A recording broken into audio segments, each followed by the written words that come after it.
Well, greetings, golf addicts and enthusiasts around the world. Welcome to the Tour Junkies podcast. And you know what? This podcast is all about me, Pat Perry. It's all about me. DB is not on the show at all this week. He's busy doing other things. And so all you've got is me. All you've got is Pat Perry. Oh, that kind of rhymed.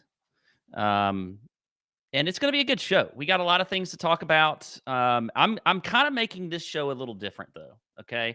And first off, let me talk about who we're sponsored by. We're sponsored by Covers. Covers is absolutely fantastic.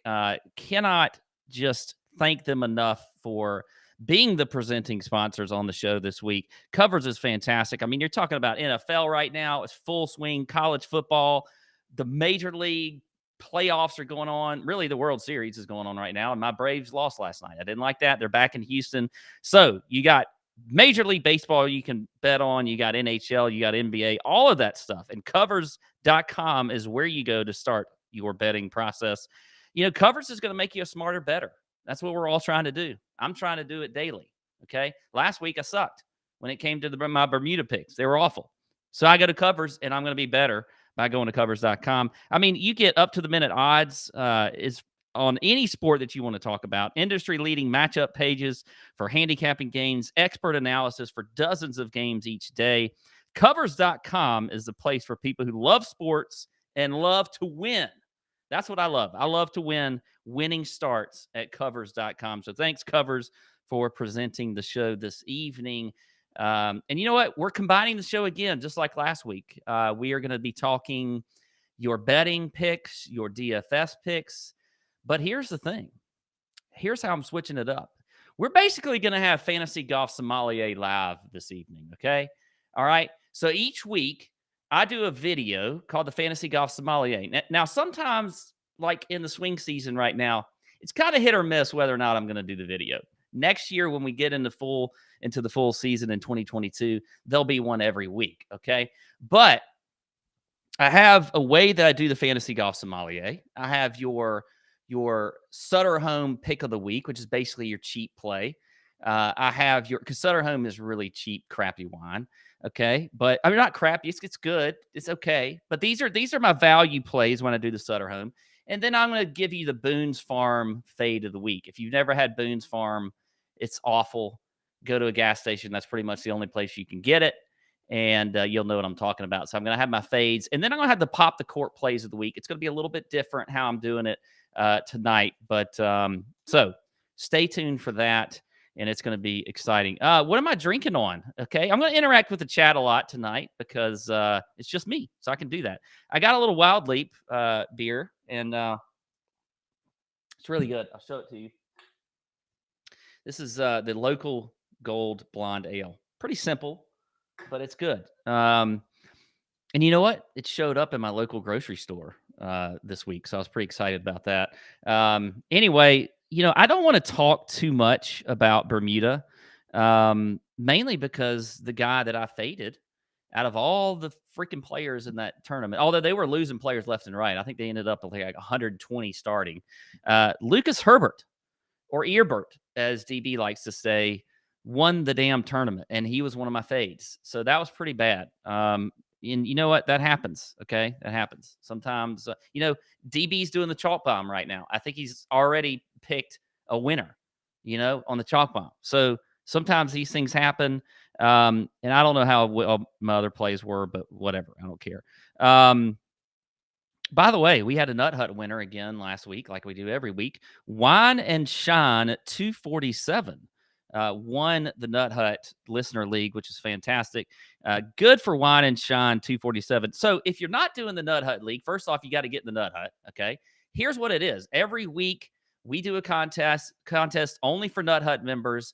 You get in that contest. If you get a weekly win, okay, you get into the contest for the annual championship, basically, that ends at the end of the season, okay?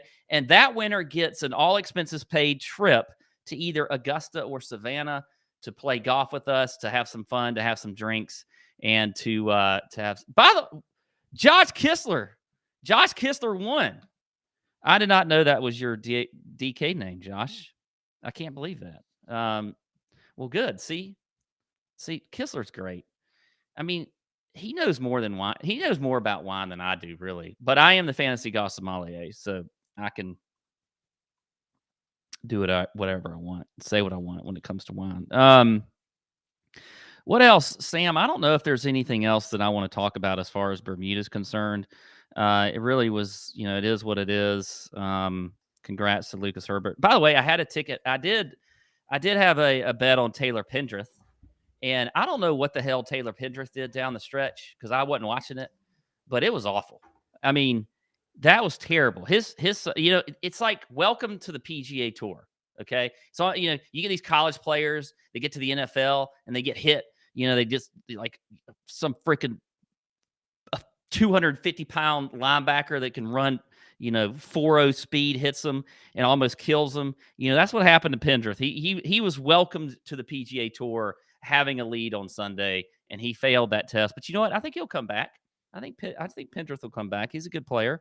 So we'll see. He's got another chance this week. But yeah, it's a choke job there. Sam, anything else on your mind?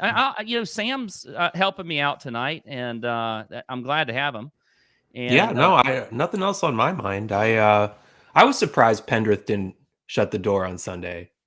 I almost threw in that live bet, and that would have gone as badly as all my NFL bets did. So yeah, it was not good. I had him at 50-1, but anyway, moving on. Moving on. No, let's do course preview. All right, so we're getting into get into the course this week for the Worldwide Technologies Championship at Mayakoba. Just when you think these names can't get any longer, we get to Mayakoba and they get longer. But we are at El Chameleon Golf Club again this week. It is a par 71. It's 7,000 yards. We got a full field this week of 156 players. Top 65 and ties will make the cut. Interesting grass surface this week. Paspalum is the grass surface from tee to green. And, you look at this course, it is a resort course, but there's a lot of trouble off the tee. And, you got these tropical jungles and mangrove forests and that kind of stuff all off the tee. So you can get into some trouble. So I think that you do need to have some driving accuracy this week. It's not something we want to look at every single week, but I think accurate drivers are definitely, going to fare well on this course, and ball striking as well. I think if you look at the past and who showed up as far as the stats are concerned, ball striking is certainly one that has been a key stat every single year as far as the success for players on this course. You just got to be consistent. You got to be consistent off the tee. The greens are huge. Okay. So, when you look at strokes gained approach, that's fine and all. But look, you got to be knocking it close and you got to be making birdies. I mean, we see 20 under pretty much win this tournament every single year. So birdies are going to be huge, all the scoring stats. So I think that you're going to add in those scoring stats. You're going to look at ball striking, driving accuracy, maybe a little bit of strokes gained approach, and certainly course history in some recent form as well. I'll be looking at all those as far as my stats this week. Defending champions, we have Victor Hovland, who was 20 under, as I mentioned. 20 under wins a lot here. He won last year. And by the way, I had him. He was one of my bets this year or last year. He was at 20-1. So I was pretty pumped to hit that one. I think that was the first one I hit last year. Then you had Brendan Todd in 2019. He won at 100-1. 20 under also. Matt Kuchar won at 50-1 at 22 under. That was the famous El Toucan year where he stiffed his caddy after winning. And then 2017, Patton Kazire won at 19 under at 60-1. And Pat Perez in 2016 won at 21 under at 125-1. So we've seen in the past several years, several long shots getting a victory here. So I think that's certainly something we're going to want to look at. This is long shot season. I mean, am I right? It's long shot season. So here we are. So let's get into some plays. And let me, it's hard. Here's the thing. When you're doing this show by yourself, you can't drink as much. And that's difficult, because I'm trying to drink my beer here. And I can do that when DB's talking because DB talks a lot. By the way, it's probably why I get a little tipsy on the show because DB talks so much. I mean, what else am I going to do? Just sit here and drink my beer. We'll all Anyway. allow you some sip and breaks, Pat. Thank you. Thank you, Sam. As many as you want. We're here for it. Okay, there we go. All right, so here's how we're going to do this show, all right? Like I said, this is a Fantasy Golf Sommelier show, live by Pat, okay? And we're going to start with the price like a Sutter Home plays like a Camus play of the week. So I'm going to give you 3 guys in the 7K range and 2 guys in the 6K range that I really like. I think these are good, cheap value plays this week. And so that is what I'm going to do. And so we're just going to do it different. We're going to do it different than we normally do it. And that's because I want to, and I can, because it's my show. So in the 7K range, I'm going to start with a guy, CT Pan. Oh, by the way, Sam just reminded me. Okay. Hang on a second. Let me put this down for a second. I got to put on my robe because this is what I usually do my picks in for the sommelier. This is like super. This is full Mr. Rogers mode right now. Look at my hair. It's crazy. Whew. Yeah. Wow. Whew. Okay. All right. Greetings, golf enthusiasts. Welcome to the Fantasy Golf Sommelier version of the Tour Junkies podcast. And we're going to start with the price like a Sutter Home plays like a, God, almost just choked. Plays like a Camus play of the week. I'm going to start with CT Pan at 7,300. Okay. CT is a guy that is not very flashy, but he's got really good course history here. T11 in 2020, T16 the year before that. He's made the cut 4 straight years. You look at the stats for him. I mean, it's not this guy is not going to wow you all that much, but he's a great ball striker. He's top 20 in the field in ball striking. He's 22nd in the field in strokes gained approach. He's fairly accurate off the tee. He's kind of in the top third there. So I like CT Pan at 7,300. I think he's a great price like a Sutter Home plays like a Camus play of the week. I'm also going to go with Russell Knox at 7,300. Now, he also has some fantastic course history. You look at the last few years, he was 23rd last year, 33rd the year before that, top 10 in 2018, 3rd in 2017. He's been playing fairly well recently. When you look at Russell Knox, he always seems to fly under the radar a little bit too. He was T12 last week at Bermuda, T29 at Sanderson Farms, top 58 at the Fortinet Championship. But also when you look at the stats as well for Russell Knox, he's top 10 in fairways gained, so that's driving accuracy. He's 17th in the field in ball striking, top 20 in strokes gained approach. The putter is always a little bit of an issue with Russell Knox, but I like the form he's bringing in here. I like that price at 7,300, so he will be another price like a Sutter Home plays like a Camus play of the week. And then I'm going to go back to the well with Johnny Vegas at 7,400. The stats just keep, jumping out at me with Johnny Vegas. He's top 20 in opportunities gained, scoring stat on Fantasy National that I love to look at. Gives you a snapshot of guys that are giving themselves chances to make birdie. And then I like, he's top 10 in birdie or better percentage, top 10 in ball striking, top 20 in strokes gained approach. Now, Vegas's issue is always off the tee. He's not necessarily that accurate, but I still like him this week. You look at his tournament history, very good tournament history. He's had a top 10 here about 5 years ago, top 20 last year. And then another guy coming in pretty good recent form with a top 15 at the CJ Cup a few weeks ago. So I like Johnny Vegas at 7,400. Now, let's drop down to the 6K range. I got 2 guys here that I really like. I'm going to start with Tom Hoge at 6,900. Now, I feel like there's a lot of folks that are going to be on Hoge this week, so he may be higher owned. You look at his recent form. I mean, he had, top 20 at the Zozo, T32 at the CJ Cup, top 15 at the Shriners, did miss the cut at Sanderson Farms, but then had a T36 at the Fortinet Championship. So very solid for a guy in this range at 6,900. And then you look at the stats. I mean, he's 5th in opportunities gained, 42nd in ball striking, 23rd in strokes gained approach. Pretty accurate off the tee as well. So Tom Hoge there at 6,900, I think is going to be a good play this week. Now, this next guy is somebody that I really wanted to play last week, and I just could not bring myself to do it. And you know what? I never can bring myself to play this guy, but I think it might be time to play a little bit of Danny Lee at 6,900. Yes, I am going to play him this week. You look at last week, he finished T2nd. Okay, so I should have gone with my hunch. If that's one of the things, about DFS golf or betting on golf that I think people got to do more of is go with if you're looking at a guy, even if they're like everything says maybe you shouldn't play him or he's burned you in the past or whatever, I think you just got to go with your gut a lot. And Danny Lee is a gut play for me this week at coming off that T2 last week. You look at his course history, it's not all that bad. I mean, he's 26 in 2020. He had a second place finish in 2019, a top 25 in 2018. So it's pretty good course history there for him. And then, you look at some stats for Danny Lee. I mean, he's number 1 in the field in birdie or better percentage. He's 38th in ball striking, 43rd in approach, 51st in the field in driving accuracy. That's not bad at all. So Danny Lee at 6,900 is one of my favorite plays in that 6K range. I like him a lot.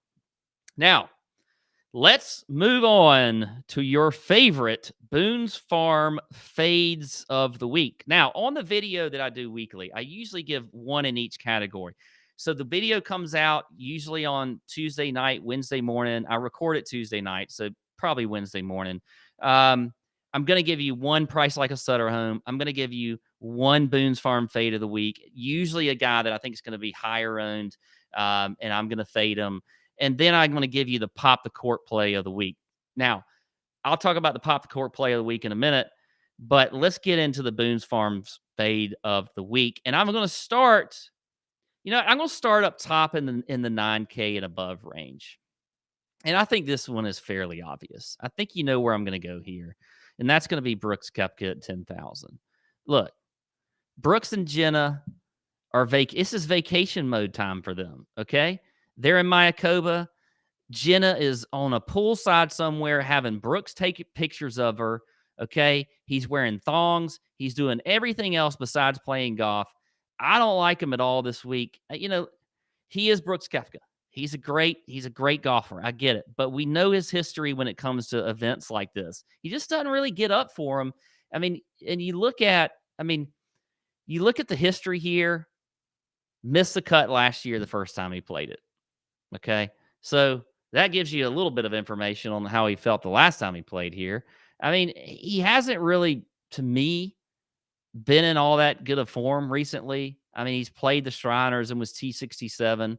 He played, in Vegas, by the way, CJ Cup in Vegas, T38. So vacation mode again for Brooks Koepka. So Brooks Koepka to me, I think is a pretty easy fade up here in this 9K and above range. I'm going to save the 8K one because I love this one as a fade, and mainly because it's just going to tick off DB when he listens to this. If he listens to it, I don't know if he will.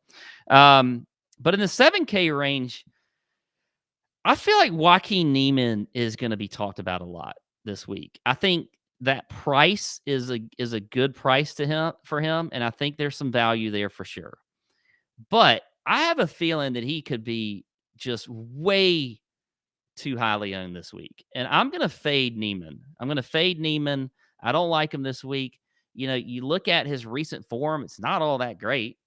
T28 in the Zozo and T45 in the CJ Cup. There's like 80 people in the field. T40 at the Shriners. So he really has not played all that fantastic lately. You look at his record here. T23 last year, missed the cut in 2020. T60 in 2019. So I just feel like Neiman's going to be a guy in this 7K range that's going to get a lot of chatter. He's a well-known name in this range. People probably might think he could be a little bit higher priced. But I'm going to fade Niemann, and I'm going to fade what I think is going to be a little bit too high of ownership for him.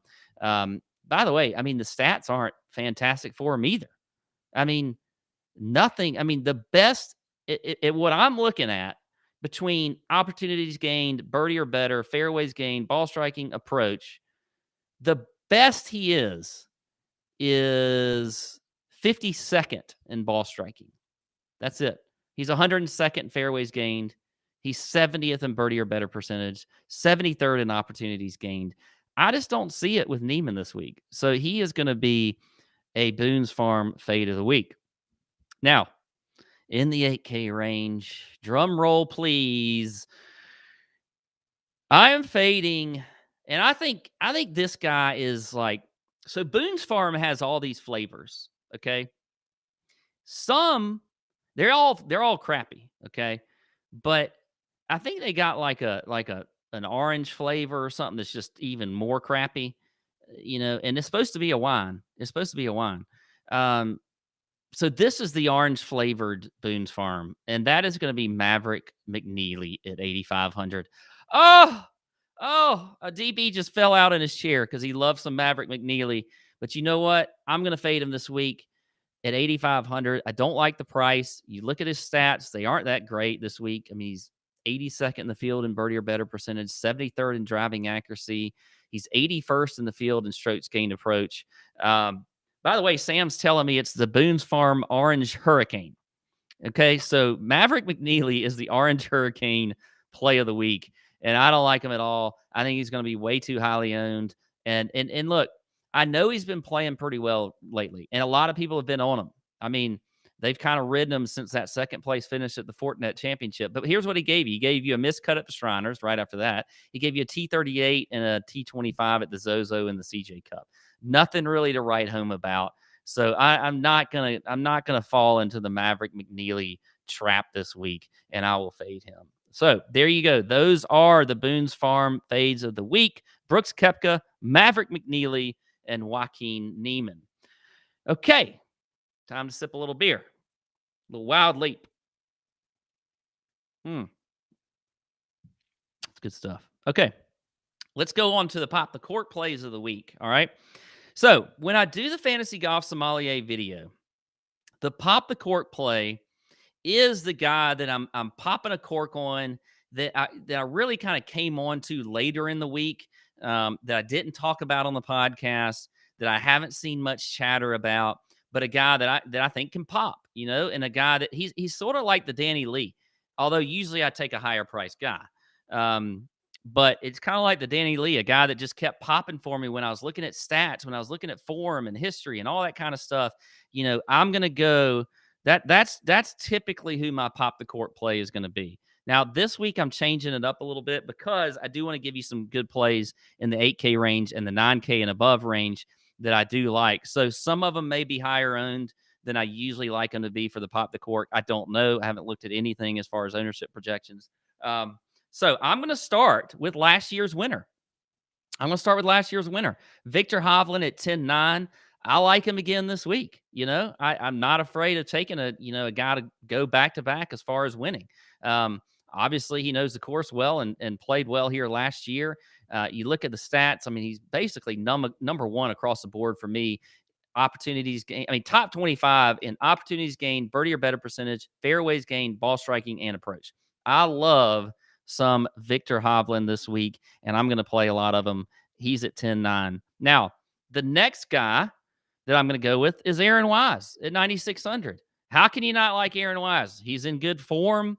That's a good price. I do think he could be a little bit chalky, but I don't know. But I think Wise could be chalky. But checks the box in opportunities gained. He's second in the field in birdie or better percentage. He's 27th in ball striking, 31st in approach, traditionally a great putter. So I like some Aaron Wise there at 9,600, and we'll see how he does. Now, here's the guy that I actually think could be a Pop the Cork play, meaning a guy that I would have probably gotten on. Like, I started kind of like going into the crystal ball here with the Pop the Cork play and who I think would have been that guy, and somebody I don't think anybody's going to be talking about. And that's going to be Billy Horschel at 10-1. Nobody wants to pay 10-1 for Billy Horschel. He's not going to jump off the page at you as far as stats are concerned, but he is very accurate off the tee. He's traditionally a pretty good ball striker. I think Billy Horschel could be a sneaky good play, and he's going to be low owned. We haven't seen him play over here lately. And when I say over here, I mean normal PGA Tour events. But he won in Europe recently, and he looked really good doing it. I think that was about a month ago, but still, I love Billy Horschel. I think he could be like the true pop the court play in this 9K and above range. And I know he's going to be low owned. I just know he is. Now, let's talk about the 8K guys. And I'll start with Russell Henley at 8,200. I mean, you look at his stats, opportunities gained, driving accuracy, ball striking, all of them are, approach. He just looks like the perfect player for this course. He's got 2 straight top 25 finishes. So I think Russell Henley could have a great week. By the way, when you talk about stats, he is number 1 in the field in approach and number 3 in ball striking. That is pretty daggum good. You look at his course history here. It is, it's not all that great. He's missed 2 cuts in a row, but whatever. I'm going to play him anyway at 8,200. I like that price. Another guy, Keegan Bradley at 8,300. He's also checking a lot of boxes this week. You look at opportunities gained. He's top 15. He's top, the ball striking stats, approach, all that kind of stuff. Now, accuracy off the tee could be a problem, but I think Keegan is a good play this week at 8,300. Now, here's a guy that just like Billy Horschel. Here's the guy that I actually think could be the pop the court play of the week, meaning nobody's talking about him. Maybe they're talking about him because of his name, and that's Ricky Fowler. But he's been playing better lately. I like what I've seen out of him. I think he's gaining confidence each tournament he plays, and he's steadily getting back into form. Dare I say he could be the Jordan Spieth of this year? Jordan Spieth, everybody hated going into 2020, and he brought it back. He brought it back. Now he's back to being Jordan Spieth. What if Ricky Fowler's that guy this year? Who knows? He's been playing better. He's got good finishes on this course. T16 in 2019, second place finish in 2018. So I think old Ricky Fowler could be a true pop the cork. Get that good wine that's been sitting in your cellar, or in your closet, or wherever you like to keep your wine, and you just save that one bottle, and you always look at it and you never want to open it because you think there's going to be some really special occasion, but then you end up never drinking it. Just drink it. Just pop the cork, drink it. You're going to enjoy it. So that's what the pop the cork play of the week is. And so I like Hovland, Wise, Henley, Keegan, and then Ricky Fowler. Whew. Sam. I need a break after all that. I need a beer. You need a beer? No, I'm just going to drink. Chug a beer. Here, I'll drink too. There you go. What do you got, Sam? I made a delicious pineapple Moscow Mule tonight. Did you put only because I was out of Tito's? I had to use pineapple vodka. It's really not that good. Did you put a splash of Hurricane Orange in there? Dude, that should go on the betting wheel for sure. Yeah, Orange Hurricane. We need that on the betting wheel. Orange Hurricane, Edward Scissorhands. Yeah, 40 hands. Absolutely. All right, so that's the DFS plays this week. Now let's move on to some betting plays, okay? And here's the thing. Like I said, this could be long shot season. We've seen guys recently 100 to 1, 150 to 1, whatever, win this tournament. Now last year we had Hovland at 20 to 1, but still, you got some longer shot guys that you can bet on this week that I do like. And I'm going to start with the guys that, up to 25 to 1. Okay. So these are your shorter odds plays. That's what I'm going to go with first here in the betting section. Presented by Covers, by the way. Covers, they're fantastic. I'm going to start with Hovland again at 17 to 1. That's the best odds I've seen him at. I like Victor Hovland at 17 to 1. I think he can win this tournament again. So I'll go there with him. I like Scotty Scheffler at 25 to 1. I think that's a good number for Scotty Scheffler. He's another guy that has not won on tour yet, but it's coming. I mean, it is coming. We saw him play extremely well in the Ryder Cup. So eventually he's got to get that victory. By the way, now that I'm looking at it, Scheffler's 33 to 1 on PointsBet. So go get him on PointsBet, or if you can find him at that number somewhere around there, that's pretty good. Looking at that next range, so about 26 to 1 all the way up to 75 to 1. I mentioned Billy Horschel as a DFS play. I like him as a bet too at 30 to 1. I like Matthew Wolff at 40 to 1. I think Wolff is a guy that's coming around as well. You may not think he has a great, game for this course, but I think he can. I think he can play this course well. I like Wolf there at 40-1, and I think that's a pretty good number for him. I've seen it a lot shorter as well. And then Russell Henley, I mentioned him on the DFS show or portion. I do like him at 45-1. I think that's a good number. Two guys close to 75-1. I like Vegas. He's at 70-1. And then Patrick Rogers at 70-1. We saw Patrick Rogers play pretty well last week in Bermuda. I think he keeps it going this week, and I like him there at 70-1. Now, a few longer shot guys. Get a little sip here before I get to that. I bet me drinking a beer is good for podcast radio, Sam. All right. Let's look at a few longer shot guys. 76-1 up to 125-1. And I'm going to start with Kevin Streelman at 80-1. I like him. I think that is that's a good number for him. He's a guy that we know is very accurate off the tee, typically a good ball striker, a good putter. So I think Streelman at 80-1 is a good number. By the way, I'm going to look in the chat here because I saw this pop up. Rory Sabatini came up in the chat as a first-round leader bet. Kisser, a boy who's hot right now, talks about Rory Sabatini as a first-round leader. I like that. I think that could be a decent play there. I actually have Rory Sabatini written down as a top 10 play at 11-1. I think that's a pretty good number as well for Sabs. So, Kistler, I'm with you there on Rory Sabatini. I think that could be a good play for first-round leader, and then maybe even a top 10 at 11-1. All right, moving on, though, here in this range, the 76-1 to 125-1 range, I like Joel Damon at 100-1. I think that's a good number for him. I mean, Damon is a guy that's, didn't he win in Mexico? Wasn't that where he won earlier? I think he won Mexico, somewhere in Mexico. What's that? What's the name of that? Oh, it's Dominican. Okay. Either way, I do like Joel Damon this week at 100-1. I like Russell Knox also at 100-1. I think that is a good number as well in that range. Moving on to some bombs. So these are guys that I like over 125-1. I like Danny Lee at 130-1. All the reasons I mentioned. Tom Hoagie, 130-1. All the reasons I mentioned earlier in the DFS portion of the show. Vincent Whaley is a guy that I think could be a good bet because I've seen him as short as like 125-1, but I'm seeing him on I can't remember if it was DK or points bet, but he's at 200-1. If you can get Vincent Whaley at 200-1, I think you jump on that. I think you jump on old Whaley there at 50-1. So DK is where he is at 50-1. I think that's a good number for him. He's been a guy, he's finished T23 here last year in 2020.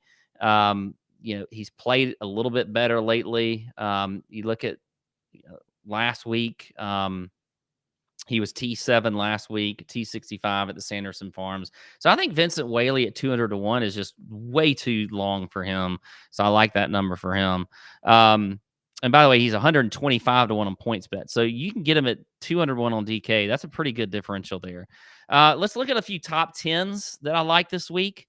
By the way, Swafford just came up. Kyle Miller in the chat says Swafford. I don't mind Swafford as a play either. He's won here before. I think it was 2013 when Swafford won. So I think that's could be a good pick for old Swafficer there. And I'm not sure his odds, but I bet it's at least at like 150-1, somewhere around there. Sam may be able to pop those up in the chat for me when he sees it.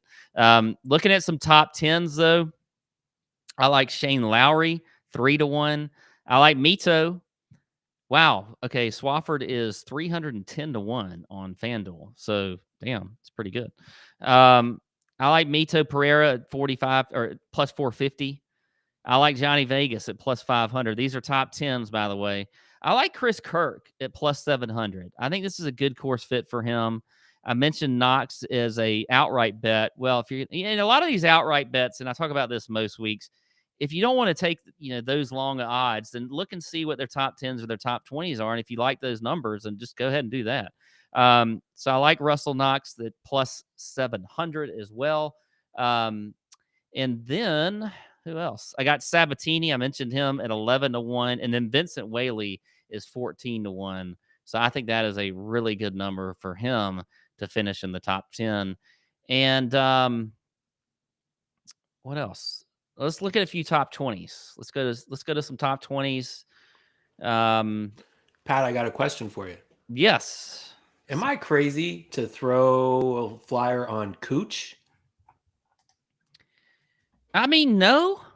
What He's is got he's 100-1.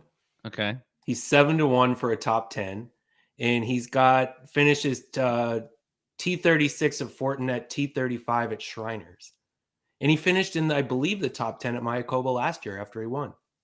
I don't think that's crazy. Cooch. I mean, now the history here speaks for itself. It's good and bad. He's won here, and he also created a lot of people just hating him after that. It's funny because Cooch was a guy that everybody seemed to love. They'd always, Cooch in the stands and everything. And then after that whole incident, man, he got just ripped for it. I mean, canceled. Just canceled because of that. It's kind of crazy, just one little thing. But I get it, but people deserve a little break sometimes. Everybody makes mistakes, folks. Okay, I make them every single day. Let's look at a few top 20s though. I'll give you a few out there.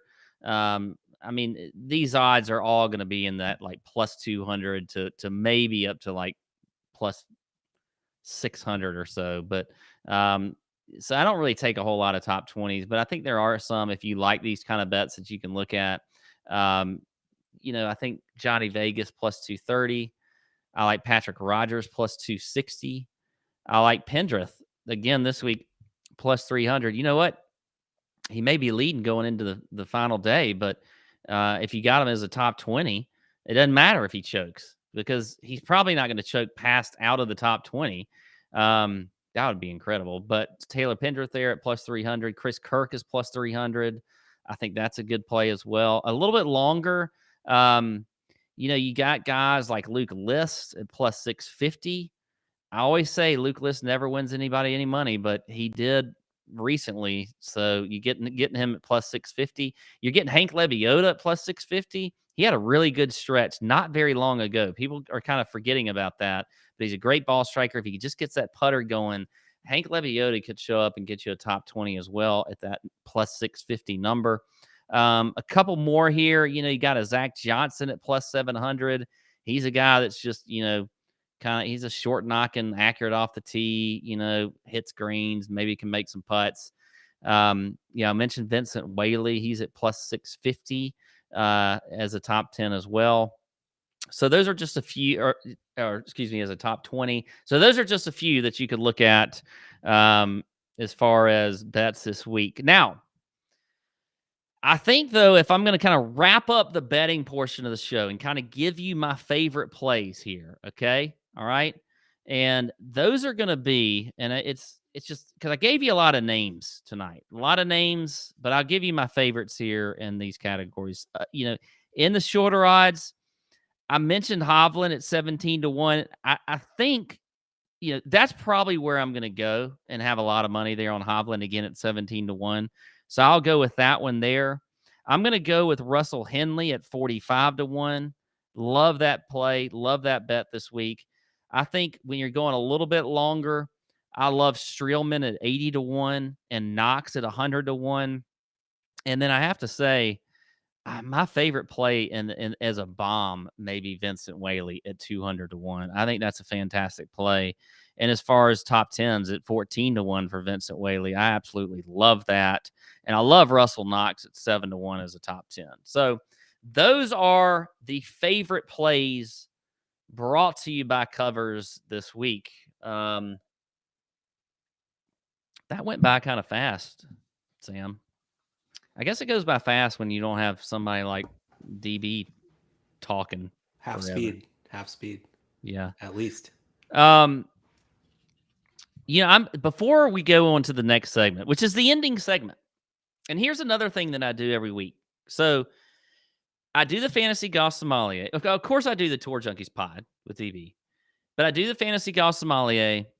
And then on the Chalk Bomb email, which if you haven't signed up for the Chalk Bomb email, you need to go to the website, bottom of the page, on the first page, sign up for the Chalk Bomb. It's fantastic information. Don't worry about the fact that sometimes the Chalk Bomb actually wins, and it's supposed to be the one we're really fading. Okay? That doesn't matter. It's really good information. There's head-to-head matchups. I mean, all of that kind of stuff. We're giving you a lot of good stuff for free in the Chalk Bomb, so you really need to go and get that. But in the Chalk Bomb, at the end, we have Pontificate with Pat, okay? And these are things that I think about on occasion that just pop in my mind that either annoy me or I don't understand them, or they're just thoughts that just kind of hit my mind, and I'm like, I don't know where they come from, but that's just what happens. And so we're going to end with some live Pontificate with Pat thoughts. But first, I need to get another beer. Now, Pat, do you pontificate in the robe, or is that strictly for when you're being a sommelier? Sometimes I pontificate in the robe. Okay. The robe. Dang, the robe has many purposes. Okay, just checking. Yeah. You can ask my wife about some of the other purposes. Okay. Just kidding. All right. Ooh. Pouring a beer. That's what we're doing right now so that we can get into some pontificate thoughts. Do you ever have weird pontificate thoughts, Sam? Yeah, especially when I'm walking my dog. I get random thoughts, but then I don't write them down, so I don't remember them. That's a good time for pontificate thoughts. There's so for me, it's like the shower, driving a lot gives me some thoughts. The grocery store, that's a big one. The grocery store, for some reason, I have a lot of pontificate thoughts. What else? I think walking the dog's a good one. And now because I have to write it, I record, I do a quick recording audio of me, talking about the pontificate thought, because I know I'll forget it. Just like you said, if I don't write it down, I'm going to forget it. And that's just what happens. Right. And, sometimes when I write it, they don't, people don't laugh. They don't think it's funny. Yeah. I think you have you're over 500 on getting me to laugh with your pontifications. Okay, so I'm over 500 with you. That's good. Yeah. That's good. Well, we'll see what happens tonight. I don't know if I'm going to be over 500, but I think you're going to crush it. I think we're ready. All right, here's my first one.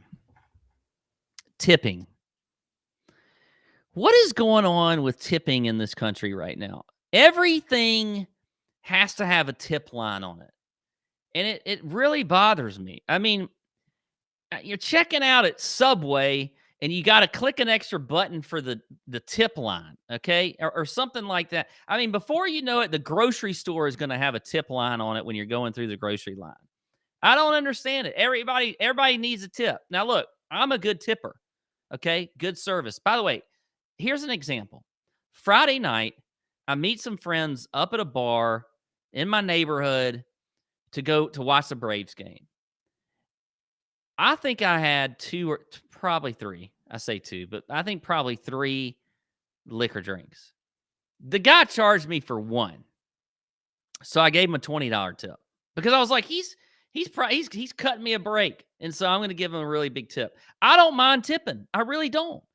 But all these things, like if you're going through the Subway checkout line and you got to say, 10%, 15%, 20%, or no thanks. I'm clicking no thanks every single time. And look, I get it. It's just that is not providing an extra service to me. So I'm just not a fan of all these tip lines that I'm seeing. I feel like everywhere I go, there's a new place that wants a tip. You're checking out getting some clothes or something. They want a tip. I don't know. It just drives me crazy. Do you tip your grocery bagger? Sam, we go to Publix around here, and you're not supposed to tip at Publix, okay? Well, I don't know. They Where have I signs go, they everywhere. have a jar. They have a tip jar for the grocery bagger. I don't know if that's normal or not. No, they have signs everywhere at Publix that say you're not supposed to tip them. Oh, I'm getting screwed. All right. Yeah. I mean, if there's a tip jar, like if somebody's playing some music on a corner or something, and they, it's good stuff. I'm gonna throw some money in there. It's just these other mundane, normal day to day businesses that don't normally get a tip now have tip lines on their credit card receipts, and it drives me crazy. Here's another one. What is the deal with bugs in lamps? Like in the fan, like a fan, you got an overhead fan in your bedroom, and it's got the light on it, and you get bugs in there. Like, how do those bugs get in there? I don't understand it. Like even a big ass bug will get in that lamp, and you gotta clean it out and all that kind of stuff. Like, I don't understand bugs in lamps. Like the overhead fan lamps. And now I know they like light. I get that. I'm not saying that I don't understand the fact that bugs are attracted to light, but they get all up in there, and it's sealed pretty good. At least my fan in my bedroom, I think it's sealed pretty good. I don't understand how they get in there. I mean, is there any prevention tips for bugs in lamps? Like, I don't understand it. It pisses me off. And I don't like cleaning it because it's hard to take it down and then clean the lamp, or clean the glass and then put it back up. It just, I don't understand the whole bugs and lamp thing, and I need to get them. I need to get them out. It bothers me. Here's where I thought of that one. I was taking a nap, Sam, and I'm sitting there looking at the lamp that's connected to the fan, the light thing, and I see all these bugs in there, and it made me mad because I just started thinking it made my nap not go so well because I started thinking about how I needed to get up and clean it. Right. Well, sometimes bugs that look like they're too big to even fit, like through the crevice of the fixture, Like, how do they get in there? Maybe they get in there like as like larvae, as like baby bugs, and then they live long they enough just to live grow there. bigger. Yeah. No, you'd think the light would kill them though. I don't know. The heat from the light would kill the larva. But I have problems with that also. So if anybody has a solution, please comment. I would love a solution for that. Comment on this video. Thank you. Speed bumps. Speed bumps are just so dumb. I don't understand speed bumps. I mean, what the hell? I hate them. Have you ever been in a situation where you're like, by the way, David's calling me right now. Doesn't he know I'm freaking doing a show? Like, what the hell is he calling me on the stuff? I should take the call. That's a good idea. Hang on. Let's do that live.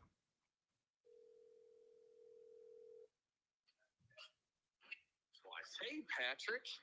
Hey, DP, I'm recording the show, and I've answered the phone while I'm recording. I totally forgot about that. Is it Monday night? It's Monday night, and you're right against my mic, so everybody can hear you. Listen, everyone. Thanks for listening to Solo Pat tonight. Really appreciate the dedication from everybody. Me and Chalk Bomb Ben are walking the streets of Washington D.C. right now, trying not to get mugged or panhandled to death. So hope everybody's doing well and have a great week. Thanks, Pat. Take it away. Okay. I think I embarrassed him for once. That's the first time that's ever happened. He had no clue that I was recording. What is going on? I bet he's drunk. Let's get back to speed bumps, though. Have you ever been in a situation where you're going over a speed bump and thought, you know what? I'm glad this speed bump is here. Because I haven't. Like, I never am happy that the speed bump has come upon me and I got to slow down. And you got to, by the way, there's an art to going over a speed bump, okay? You got to, like, take your foot off the brake, go over it, like, because if you do it the wrong way, it's even bumpier and it's worse. So you got to know how to go over a speed bump. And I I just can't stand them. And I know there's a safety reason for them. Wait, what is the right way to go over it though? No, you didn't know No, what's the right way to go over a speed bump? well, you can go at an angle? angle. You can go at an angle, but you can't have your foot on the gas going over a speed bump. You take it off the gas and you kind of roll over it because it makes it less bouncy. Or you can do it at an angle. Like what I try to do is if I have a crease and you can have only two wheels have to go over the actual speed bump, that's the better way to do it. Huh, all right. Anyway, I can't stand speed bumps. Can't stand them. By the way, here's another one from a recent article, Chalk Bomb. I can't whistle. I've tried to whistle my entire life, and it's kind of embarrassing for me. But I'm not a whistler. I don't know how to whistle. Like, I have never been able to do it. I've tried it. Now, what I can do is whistle with my fingers. I can whistle with my fingers loudly. Like, let's see. Let me try it. See, I can whistle with my fingers, but I can't do it just like with my mouth. I don't understand why that is. I don't think you like that one, Sam. Well, it's not really a pontification. It's more of just like a disability that you have. So you're saying I'm disabled because I can't? Yeah, you're whistling disabled. Well, I can whistle with my fingers though, just not the right way. Yeah. Yeah. No, I actually can't do it the right way. I can do it like if I suck air in, but I've been told the correct way. I don't think that. I feel like that's cheating. That's cheating. Yeah. The other way, I really can't do it. No, So the air needs to be going out, not right in. out. Mm-hmm. Yeah. So I too am whistling disabled. Okay. Here's my last one that I have actually. Okay, and I thought about this one last week, and I was going to write it in the article, in the Chalk Bomb, but I couldn't. I didn't have time, and so we didn't get to it. I think a lot of people can relate to this. Mexican restaurant chips. I don't understand how you can go to a Mexican restaurant and they give you chips left and right. You get chips just thrown at you. And I love them. They are great chips. They are so good. They're crispy in the restaurant. They're crispy. They're just perfect. They got a little heat to them, meaning like they're kind of warm. But as soon as those chips leave the premises of the restaurant, they go stale. And I don't understand that. They can bag them up for you. They can do whatever you want. Those Mexican restaurant chips are no longer good when they touch the air after you leave the restaurant. And it drives me crazy because you can't get the same chips at the grocery store. You can't. Maybe somebody knows some chips that taste just like Mexican restaurant chips, that you can buy at the grocery store. But I'm telling you right now, I don't know of any, and don't give me like Tostitos or some kind of stuff like that. Tostitos restaurant style. That's not even that is not even restaurant style. But I'm telling you, these chips have something in them that as soon as they leave the building that you're in, they are no longer good and they are stale, and it drives me crazy. Like I want those chips to stay good longer. I want to be able to take them home with me. Okay. Do you think maybe that's what's not in them though? Like, like a Tostito is probably full of like preservatives and shit, right? So maybe it's those homemade chips like don't have that stuff. So they're, I'm sure. They're, you get them at the grocery store, they're bagged and whatever else, but I'm just, and kiss or no, Tostitos Cantina Thins aren't the same as the Mexican restaurant I go to. They're just not. Okay. Anyway, that's really all I got, Sam. It's been an interesting show.